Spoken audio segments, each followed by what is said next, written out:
habitué, la vidéo que tu vas voir là et le vlog que tu vas voir là, je t'explique où on en est. Donc là tout de suite dans ma vie, je suis à Goa en Inde, où je me suis posée 2 jours. Enfin j'étais censée me poser là pendant 10 jours et je m'étais dit oh je vais à Goa. Donc Goa c'est genre des super plages trop belles et tout. Je me suis dit oh je vais à Goa juste pour me poser 10 jours, au moins je suis calme avant de rentrer parce que je vais rentrer et qu'il va se passer plein de trucs. Mais finalement j'ai décidé de rebouger au bout de 2 jours et donc je reprends la route demain. Et il me reste à peu près 13 jours en Inde. Et dans la vidéo en fait j'étais au Laos. Et j'étais au Laos, au Luang Prabang. J'ai jamais réussi à dire ce nom. J'étais au Laos, au Luang Prabang avec mes potes. Et la journée que tu vas voir là, bah, c'est une journée que j'ai passée avec mes potes. Dans la vidéo précédente vous avez été plein à me demander mais où est-ce qu'ils sont Melika et Emilio, tu nous dirais machin. En fait, dans la vidéo précédente, Emilio avait passé sa journée à la maison pour travailler et Melika était partie avec nos potes espagnols, ce qui fait que moi j'étais partie avec mes potes français. Mais à ce stade-là du voyage, on n'était pas séparés encore. Emilio, en fait, il reste quelques jours encore avec nous et après lui, il prend la route de son côté parce qu'on n'était pas censé. À la base, on devait se voyager ensemble 2 jours et finalement, on a voyagé ensemble 10 jours. Melika, elle reste avec moi jusqu'à la fin de la Thaïlande et ensuite, quand moi je suis allée en Inde, elle est partie au Brésil. C'est pour ça qu'on la voit plus dans mes vidéos. Et en fait pendant l'année il y a une autre pote qui m'a rejoint qui s'appelle Marine, que tu as vu vite fait dans la vidéo précédente et que tu verras dans les prochaines vidéos j'imagine. Oui. Qu'est-ce que je voulais te dire de plus? Là je sais pas s'il y aura 1 ou 2 vlogs avec les images que j'ai, mais ce sera probablement les derniers avant un petit moment. Parce que comme je t'ai dit dans la vidéo précédente, mon disque dur a un problème. Visiblement c'est pas un problème trop grave. Et en fait je vais aller dans une ville qui s'appelle Bangalore en Inde et c'est genre la capitale de l'informatique. Et là-bas visiblement on peut me le réparer. Je dis bien visiblement, on sait pas. Si jamais on peut me le réparer, ça veut dire que je perds 3 mois de vidéos. Et là j'avoue je ferai une grosse dépression. Tu me verras plus pendant un long moment sur YouTube. Mais je crois que j'ai beaucoup de chance et que ça n'arrivera pas. S'il te plaît mon Dieu, je voudrais récupérer mes données. A priori je vais les récupérer. Dès que je les récupère, je remets des vlogs en ligne. Mais la chance que j'ai, c'est que je t'avais préparé plein de vidéos. Je sais pas si tu te souviens, j'avais fait à peu près 30 vidéos d'avance quand j'étais à Pondichéry. Je m'étais posée plusieurs jours. Et donc j'avais fait plein de vidéos d'avance sur plein de thématiques différentes. Du coup, pour les prochains jours, tu auras des vidéos de cocologie, tu auras plein de vidéos de psychologie positive, des vidéos de bouquins. Il y aura, je crois, du Baigala Project. Il y aura, je sais pas, je crois des nouvelles vidéos de psychologie positive mais un petit peu différentes. Il y aura des 5 ans de réflexion, il y aura des tout sur moi, il y aura plein de styles. En fait c'est pas grave qu'il n'y ait pas de vlog pour l'instant, c'est pas très grave. J'ai bien envie aussi de te mettre un vlog de Madagascar. Et ça j'aimerais bien que tu me dises dans les commentaires si ça te va ou pas. Parce que tu te souviens j'avais commencé tous les vlogs de mon voyage à Mada et je les ai jamais terminés. Je sais c'est ouf. Et en fait là sur mon ordi j'ai des images. La plupart sont dans mon disque dur mais j'en ai quelques-unes. J'ai de quoi en fait te faire 1 ou 2 vidéos. Et je me suis dit ah ça peut être sympa peut-être de juste proposer ça. Vu que j'ai pas mes images de la Thaïlande et du Laos et de l'Inde. De te proposer une ou deux vidéos sur Madagascar en t'expliquant bien et tout machin au cas où si tu te souviens pas. Ça peut faire voilà, un truc différent. Mais j'ai peur que tu ne comprennes rien. Donc c'est pour ça que je te prépare psychologiquement, que je te demande s'il te plaît dis-moi dans les commentaires est-ce que pour toi c'est un trop gros choc psychologique d'un coup d'avoir des vidéos à Mada. Si c'est pas un gros choc, franchement c'est trop cool. Parce que ça me ferait bien plaisir de te monter ces vidéos. Et si c'est un gros choc, et ben je sais pas. Peut-être je le ferai quand même. Non mais j'ai prévu en fait là des vidéos pour les 10 prochains jours. Franchement je pourrais te faire des vidéos pendant 30 jours parce que j'en ai vraiment beaucoup d'avance.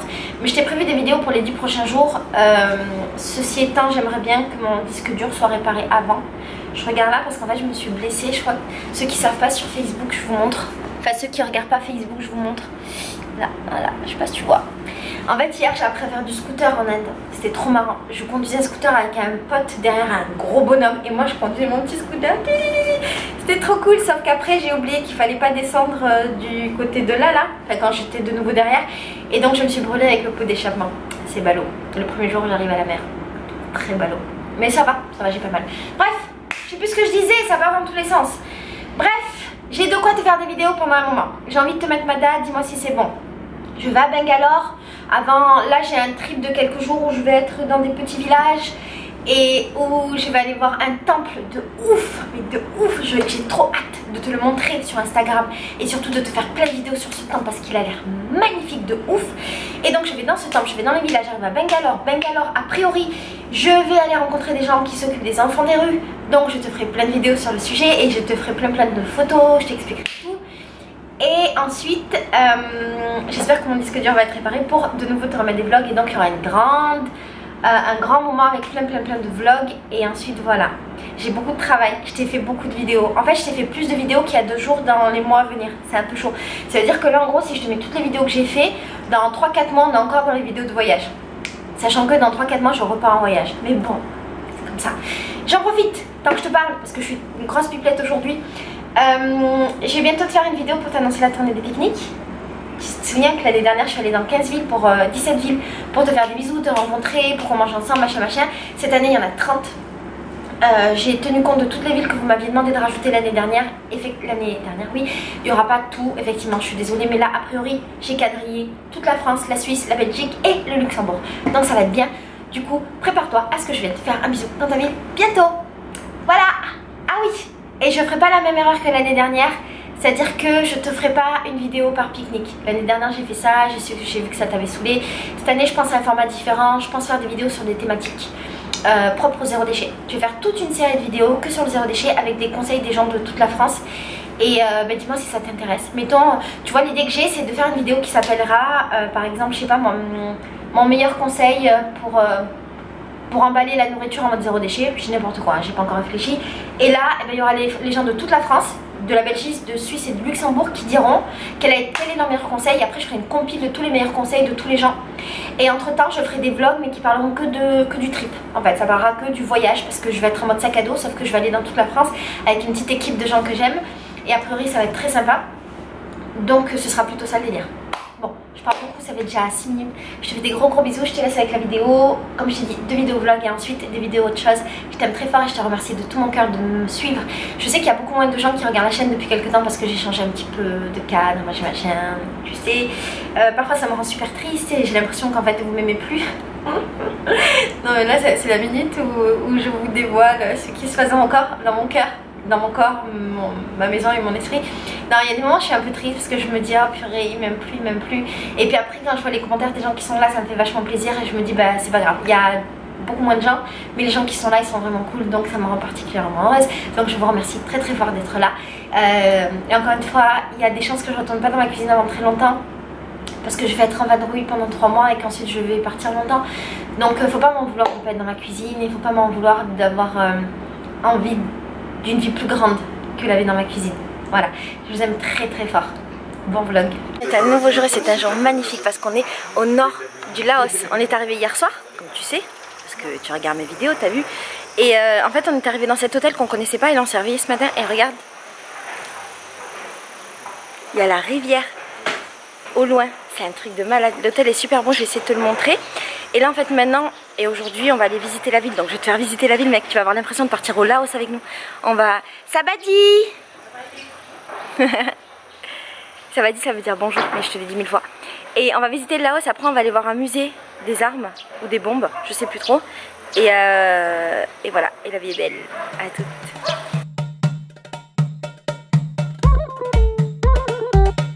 Alors là on arrive au marché.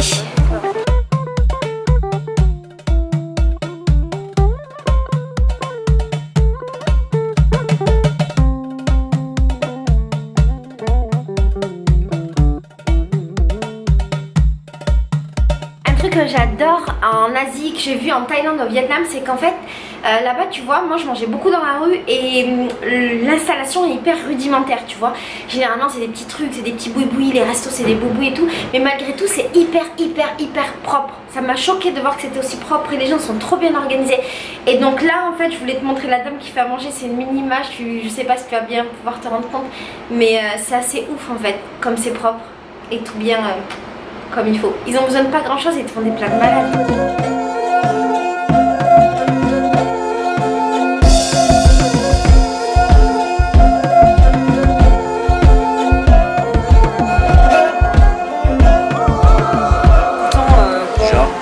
Alors ça c'est des pâtes un peu spéciales. Et c'est vachement bon.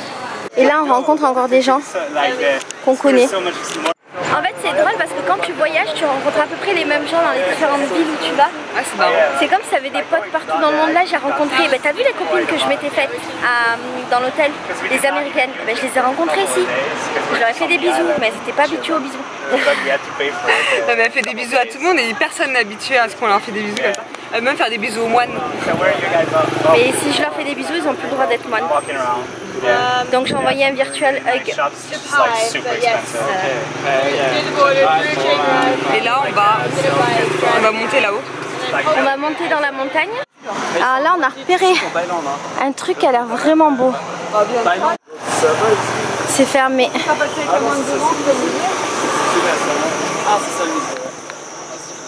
Si, non, c'est ouvert, il y a des êtres humains là-bas. Faut rentrer par une autre... Ah, il y a peut-être un autre endroit, ouais. Il y a des créatures vivantes. Tu passes là? Bah non. Ça se pourrait. Mais là, j'ai mangé. Là, j'ai mangé, du coup, je suis un peu juste.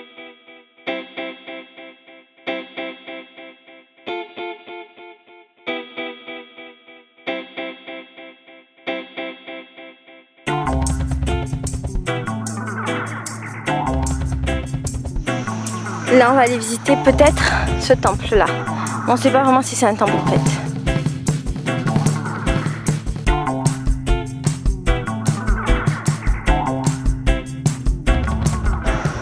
You buy it? Yeah, it's only 20,000. You buy it for... you buy it for sale? Pourquoi ils font ça? Bah, en fait, je pense que c'est un business. De toute façon, tous les Européens ont pitié, alors ils les achètent et ils les libèrent. Mais en fait, c'est un cercle vicieux dans le sens où ils sont là-dedans parce qu'il y a des gens qui les achètent. It's a bad business. Yeah, but I want to let them. But if you buy that, they continue the business, no? Well, I mean, they're gonna just sit in the cage until they sell them, so I figure. Bon, il va trop vite. Ils vont trop vite pour que je les filme, mais voilà, ils ont bien volé, ils sont contents. Ils n'ont pas attendu avant de partir, hein. No problem. You want to keep this or no? Take care, guys. Have a good day. Bye. T'es contente d'avoir libéré 2 petits oiseaux capturés pour le business? Ouais, mais je suis tout à fait d'accord avec vous sur le fait qu'il faudrait pas les acheter en fait. Je pense qu'il faut pas acheter du vivant. Exactement, il faut pas acheter du vivant dans tous les cas. Alors là, je voudrais juste te faire une pause pour te parler d'un truc. Dans les images que tu as vues, il y a des jeunes en fait qu'on croise, ils ont acheté un oiseau dans une cage pour le libérer et en fait ils me permettent de le libérer, machin, je le fais, je suis trop contente, machin. Et en fait quand on s'est promené dans les rues du Laos, on a vu plein de trucs comme ça, c'est-à-dire des gens qui vendaient des petits oiseaux en cage. Et on a mis du temps à comprendre le délire et moi après j'ai fait mes recherches, je t'explique. En fait au Laos il y a une superstition qui dit que si tu achètes un oiseau en cage et qu'après tu le libères, tu dois faire un vœu et le fait de le libérer, le voir s'envoler, ça permet de réaliser ce vœu. Bon, sur l'idée c'est cool, youpi machin, mais tu sais comment je suis, tu sais que c'est pas du tout mon délire. Du coup, et puis c'était pas le délire de mes potes, du coup en fait nous on était vachement fâchés quand on a vu ça parce qu'on comprenait pas pourquoi les gens se permettaient d'attraper des oiseaux ou de, j'allais dire de cultiver mais c'est pas le mot, tu vois, peut-être d'avoir des oiseaux en élevage. Pour pouvoir les vendre et pour pouvoir après les libérer et puis on sait pas, peut-être qu'ils sont libérés qu'après ils sont rattrapés pour les remettre dans des cages. Moi j'aime pas ce type de business, j'aime pas qu'on fasse du business sur les animaux quels qu'ils soient. Et c'est difficile parce qu'en fait c'est une croyance qui je crois est associée à la religion bouddhiste et du coup je peux pas me permettre de juger une croyance et une religion, je peux pas me permettre de juger une culture qui n'est pas la mienne. Quand je te dis ça c'est juste avec mon œil de française et d'occidentale. Tu verras que un de mes potes qui s'appelle Louis, il était encore plus fâché que nous. Louis c'est le Canadien et lui carrément il est allé pour libérer des oiseaux et pour s'embrouiller en fait avec les dames qui faisaient ça. Ce qui est compliqué aussi pour nous c'est qu'en fait les dames qui vendent les oiseaux c'est leur seul business et c'est leur seul moyen de survivre. Du coup on est confronté au truc de se dire si on les empêche de faire ça, peut-être qu'elles n'ont pas de quoi vivre. Mais en même temps si on continue à acheter des oiseaux en cage, ça veut dire qu'on continue à leur dire continuez à capturer des oiseaux pour les mettre dans une cage. Donc c'est hyper difficile, je crois qu'on ne peut pas juger comme ça, surtout en 2-3 jours qu'on a passé là-bas. Mais je pense du plus profond de mon cœur, et peut-être tu seras pas d'accord, mais bon, je te dis quand même ce que moi je pense. Je pense qu'il faut pas acheter ces oiseaux qui sont en cage, parce que de les acheter, ça veut dire que ce commerce-là doit continuer, et je pense qu'il ne faut pas exploiter les animaux pour notre propre plaisir ou pour nos vœux qui se réaliseraient. Je crois que c'est une mauvaise idée et qu'il ne faut pas encourager ça. D'ailleurs, je t'ai préparé une vidéo qui va sortir bientôt dans laquelle je te parle de la maltraitance des animaux dans le cadre du tourisme en Thaïlande. J'ai pas fait sur le Laos parce que j'ai pas rencontré énormément de cas, c'était plus flagrant en Thaïlande.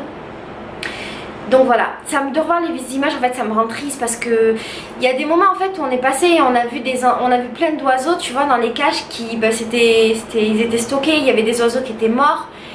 Et un oiseau il devrait pas tout simplement être dans une cage, même dans une cage chez un être humain, dans une grande cage il devrait pas. Un oiseau ça doit voler, et ça doit pas être dans un espace aussi réduit, même si c'est que pour quelques heures. Et le truc c'est qu'on sait pas si c'est que pour quelques heures. Moi je suis persuadée que ces oiseaux ça fait des jours et des jours qu'ils sont là, et que tant qu'ils sont pas vendus, ben, ils restent dans les cages, et c'est absolument inadmissible. Voilà, mais ça reste mon avis. Oh non, en fait il y a le business des oiseaux.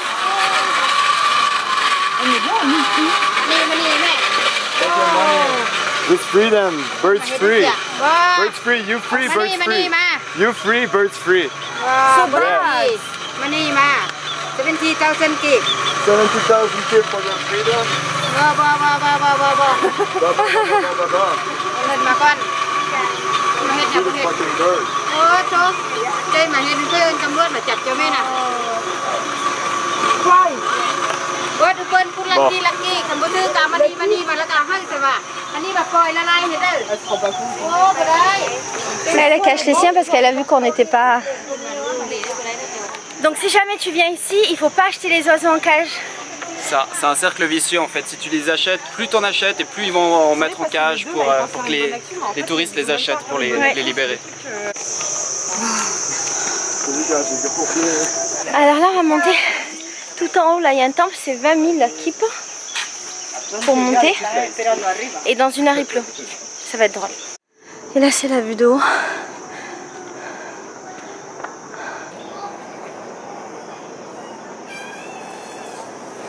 Il connaît la cérémonie, le rituel et tout, du coup. Il a apporté ses encens. Non. J'ai fait ça pendant 5 semaines à Chiang Mai. Tous les matins on priait Bouddha. D'accord. Des paroles. Et t'as envie de devenir bouddhiste? Non. D'accord. Mais j'ai envie de beaucoup plus m'intéresser à la culture bouddhiste. En fait par rapport aux oiseaux on se pose la question s'il n'y a pas un sens, en fait, s'il n'y a pas un rituel ou une superstition par rapport au fait de libérer les oiseaux. Et peut-être que c'est pas juste l'acte gratuit de capturer l'oiseau pour le vendre et que les touristes aient pitié. Parce qu'en fait là les gens ils ont des oiseaux alors que c'est pas des touristes. J'ai pas l'impression. Birds to free them. No. You mean? Because money for birds to escape and fly. Wrong. It's a ritual? Maybe I can show you about. Can't tell about. Yes. Because you don't know, or because it's secret? Secret? Sorry. Okay. Try. Thank you. Yeah, thank you.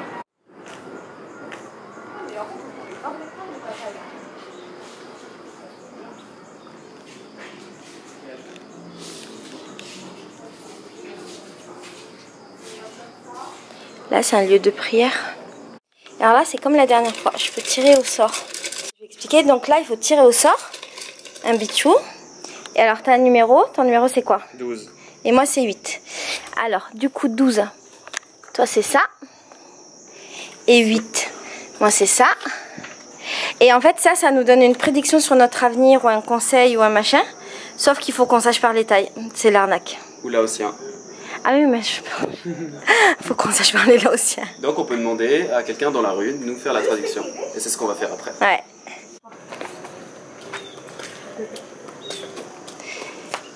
No, run. Oh.